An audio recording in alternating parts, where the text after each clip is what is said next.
Welcome back to this channel. Today in this video I will show you how to move rows in Excel.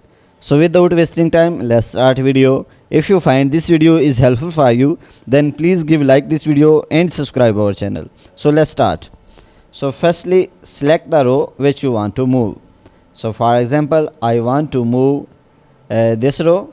So after selecting the row, you can see the name. So after that, place the cursor on the lower lines of the selected row.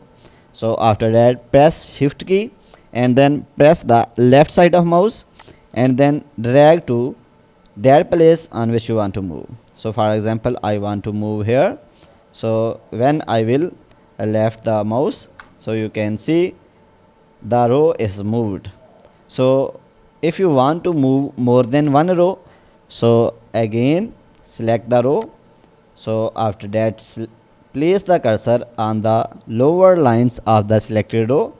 So after that, press shift key and then press the left side of mouse and then drag to that position on which you want to move. So for example, I want to move here. So when I will left the mouse, so you can see the row are moved. So guys, in this way you can move rows in the Excel.